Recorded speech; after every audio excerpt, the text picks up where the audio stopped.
morning, and welcome to Beware of Spoilers. I am Adam. We are here to talk about She-Hulk. The latest episode 7. Yeah, because there's 2 more. So 7 of 9 of She-Hulk. Now, I feel like, after watching this episode, I feel like the wedding was put in the wrong place.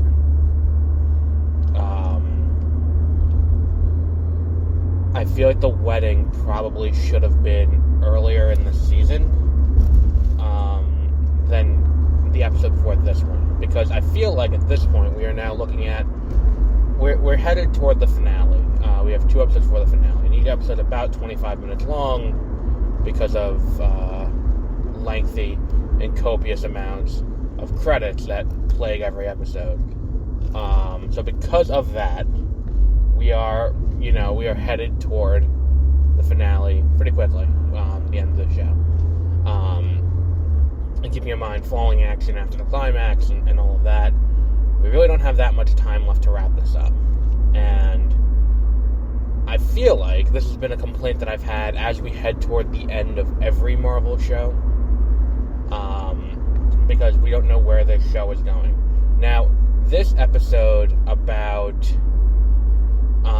where she goes to Abomination's retreat, and it's really funny. Like his whole thing, everything about his retreat is just so funny, and it's like the little details, like in the production design, where it's like all the little posters in the back with nonsense sayings, and it's all really well done. But it feels like another non sequitur episode as we're getting toward the finale. And I feel like had they interspersed these more into the show, it would have worked a little bit better. On top of the fact that had they moved the relationship, I understand why they wanted her to not have a relationship for the majority of the show, because you get more comedy out of Single Life than you do out of... I mean, I guess you can get it out of both, but I think that they really wanted to dig into the Single Life aspect of it. But they could have put that episode earlier where she meets Josh. And I think the only thing that really tied it this late in the season was her getting the suit. Like, I think that's the only thing that really tied it this late in the season, is that she, not the suit, what's it called? The dress. And I think, too, is it's like, it is kind of like, they had that moment in other shows, too. Like, when we see Wanda as a Scarlet Witch, the episode before the finale, we see Falcon open the box from Wakanda that showcases the Falcon suit, the Captain America suit, after, in the second to last episode. Like, this is a common thing that they've done, and to put this where it was, like, it just feels like a weird decision to have the episode, like 2 consecutive episodes this close to the end, be not more character-y episodes than anything else. Maybe the finale is longer, maybe the finale is like a double length. I mean, maybe that's it, but it still feels like the episode with the wedding would have been better served as like episode 3, or episode 4. I think between the 2 Wong episodes is where I would put it. Between the episode where Wong comes in to, so that'd be episode 3, between episode 3 and 4. The one where Wong comes in to what's it called? To testify on behalf of the Abomination and let the Abomination out, and then also before the episode with Madison, with 2 D's and a Y, but not what you expect. And I feel like that'd be a better use of. That would have worked out better, I think, than doing what they did here, which was putting the 2 of them back to back toward the end of the show, because think that having this down at this end of the show and having them both here, and I think the thing is too, it speaks to more of what you can do with Titania if you put Titania there, because you're more evenly distributing her instead of putting it all toward the end of the show. And I think what you end up with is this moment when you get to the end where what's it called? Where like because the relationship was only in one episode, like she was only with Josh for this one episode. Because they met at the wedding, and then we come here this week, they're together, and then this episode's about him ghosting her, and it's like, well, alright, but like, it doesn't have the same emotional resonance, and there isn't quite the sense of betrayal, I don't think. If it's not her and if it's not her and what's the one for here? If it's not a longer term relationship, where he just vanishes, and I feel like that would have been a better twist, because it's like he's missing, in this episode, and it's like, well, he's either kidnapped by the intelligentsia or he's working for the intelligentsia, because the last thing we saw in the last episode was them with the giant ass needle. Like, I don't think you necessarily, like, it's not a tremendous leap to be like, oh, okay, I know where this is going now. And I feel like that's not good for a viewer, because a viewer shouldn't be able to pick out exactly where it's going. Now, if you're setting up a relationship between the two of them, and the relationship's going well, and all of that, and then he gets up and vanishes, it is a better idea, I think, to do that, because then you end up with more. It's a bigger reveal when he betrayed her, and it'll have more emotional resonance, for me at least. I think that was probably my biggest complaint about the episode, is that we don't see enough of them together to be like, we montage through their entire relationship. So, okay, we montage through their relationship, and then we see that they're happy, and you know what? This is the second time yesterday that I saw that happen, where we montaged through a relationship, and, alright, asshole in the truck, you want to let me in, or you want to, okay, whatever, dickweed, anyway, oh, asshole from Jersey, that makes sense, so, I don't know, I think that the show is funny, and all of that. I just think that the pacing's a little off, in terms of where things are happening in the show.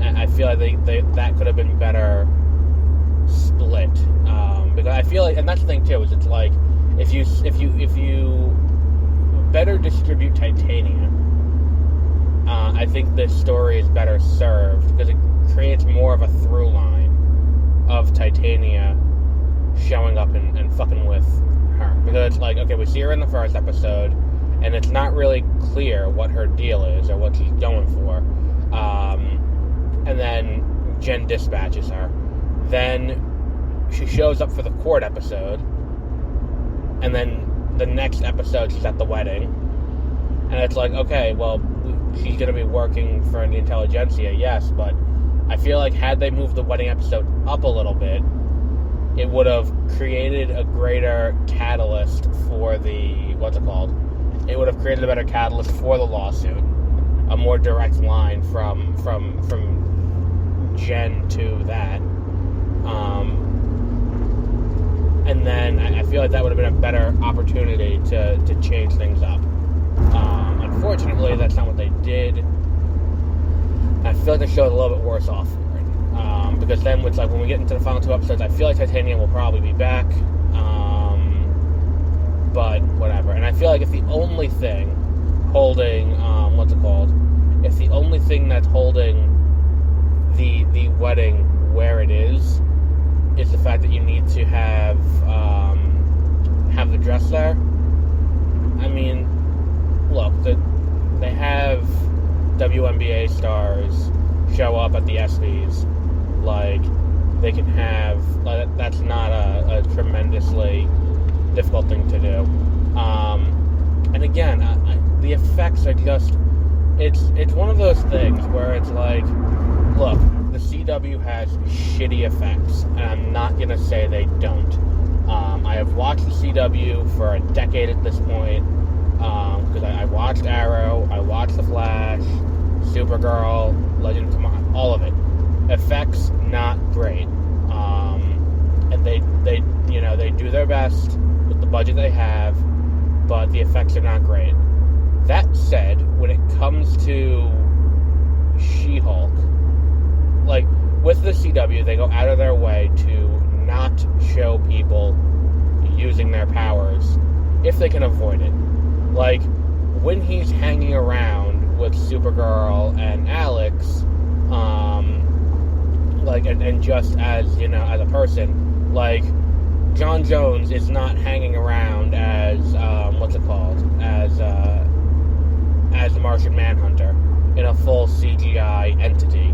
He is showing up, it is David Harewood, doing his thing. And it's like, it's things like that, where it's like, okay, keep them in their human form and we'll avoid that. The amount of times that She-Hulk is just She-Hulk while she's doing mundane, everyday things is just baffling to me. Because it's like, the effects don't look great in a lot of these cases. Like, the effects don't look tremendous, and to the point where, like, we want to show it off. Like, you want to hide that. And maybe if you don't have her be She-Hulk the entire time she's in the office, maybe just, maybe just, deal, like, you have a little bit better money to make the effect shots where she needs to be She-Hulk look a little bit better. But that whole bit at Abomination's Retreat, where the guy comes in, and she's like, hey, wait, it's that guy. Like, that whole thing, it's really fun. She's like, it's that guy. Was he in the Previously On? Forget, we're going to do a Previously On right now. And Previously On this guy. And then it cuts back to where we saw him last, which was with the magic crowbar attacking She-Hulk in the alley. And it's like, look, I get what you're going for. I get. But the thing is, you are wasting your effects budget in places you do not need to waste it. And I do not understand why. And there is a path to victory on this that works pretty well. Like, we've seen Guardians of the Galaxy. Like, Zoe Saldana is not CGI in Guardians of the Galaxy.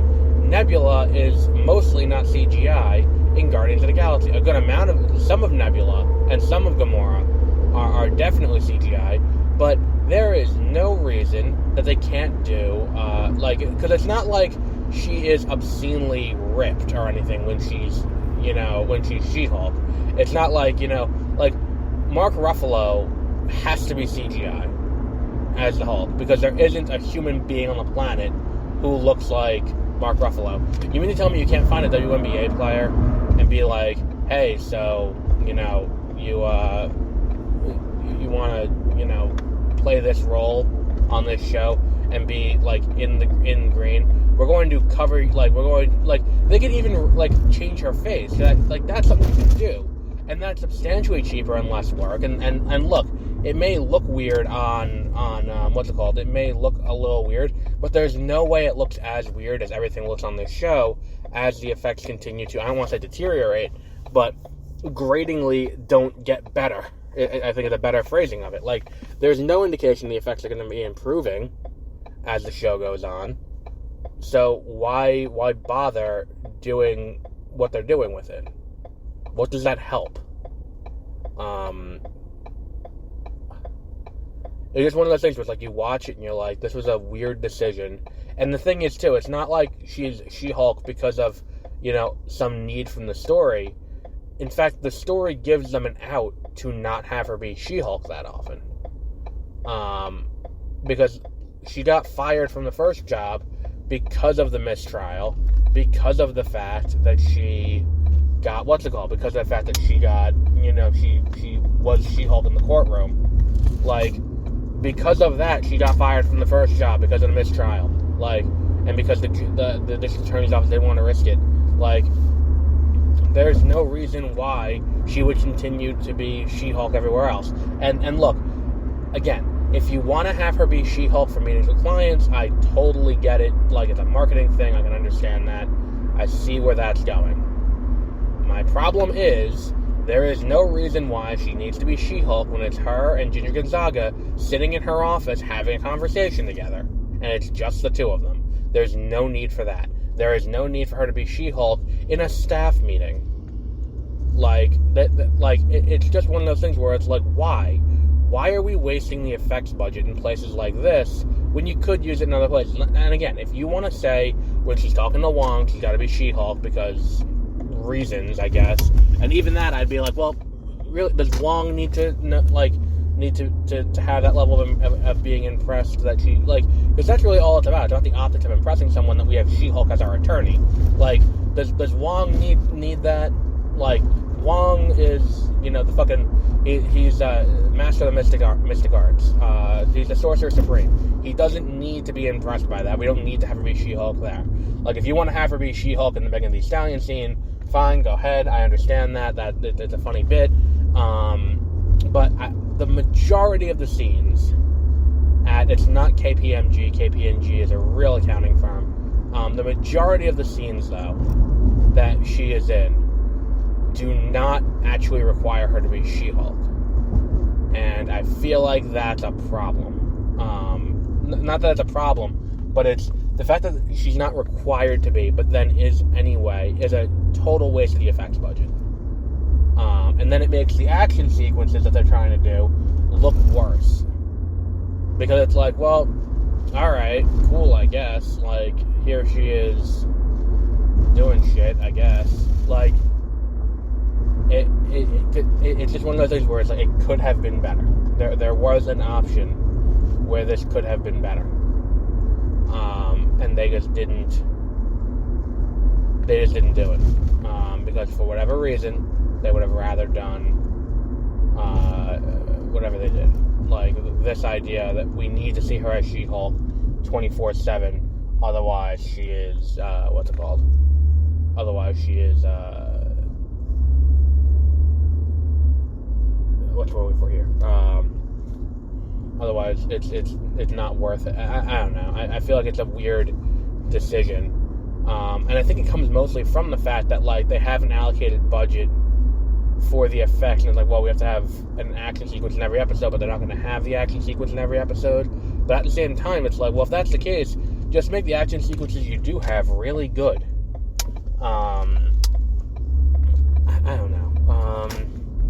So we'll wrap up there for today. So yesterday we put up 3 episodes. We put up an episode about the movie Bros, the first ever gay rom-com from a major studio, from writer and star Billy Eichner. I put up an episode about Act 3 of The Sandman on Audible, which came out 2 days ago, and I powered through that like a champ. I put up an episode about, what was the other show? Andor. All of that went up yesterday. Today we have this. Tonight we have an episode about, what was that other show? No, we're going to do a 30-minute reviews on the way home tonight about, is Feige spread too thin? Because I saw an article about that, saying that Feige is probably spread too thin regarding the Deadpool news and the Armor Wars news and the, what was it? The news about, there's another thing. The director of Blade departing. But we'll talk about that tonight. So until then, have a great rest of your week.